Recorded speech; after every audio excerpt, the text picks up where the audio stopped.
parent, on s'appelle orphelin. Quand on perd son épouse, alors on s'appelle veuf.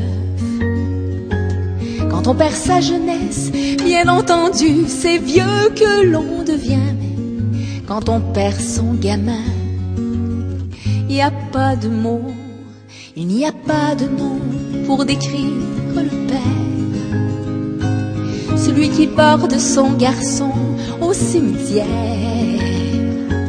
Jamais un seul poète, un seul pasteur, jamais un seul auteur n'a eu assez de lettres pour tant de douleurs. Quand on perd la raison, bien sûr on s'appelle fou. Et puis on s'appelle pauvre à perdre trop de sous. Quand on perd la mémoire, tout de suite on est qualifié d'amnésique. Mais il y a des choses qu'aucun mot n'explique. On aura beau fouiller les plus vieux dictionnaires,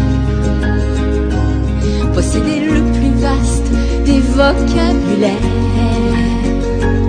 décortiquer Baudelaire jusque sous terre, jusqu'à son dernier vers. Il n'y a pas de mots, pas de manière d'appeler le parent d'un enfant qui n'est plus.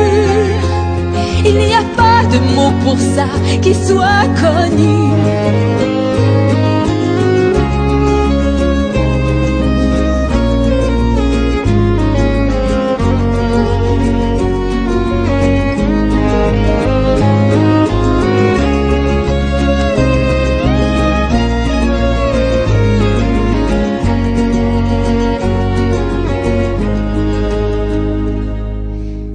Ses parents, on s'appelle orphelin.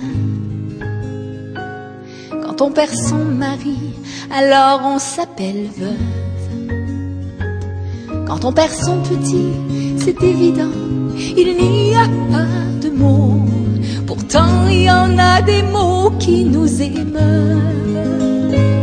Mais là il n'y en a aucun, il n'y a vraiment rien à dire. On ne sait même plus trop si on a le droit de vivre. Mais bon, on vit quand même, on vit tout simplement pour ne pas crever. On rit pour ne pas pleurer des flots sans rive.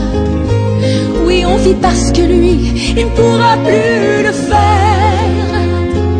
On vit parce qu'on se dit que sans doute, il en serait fier. Quand on sauve un enfant, on s'appelle héros. Mais quand on en perd un, y a pas de mots.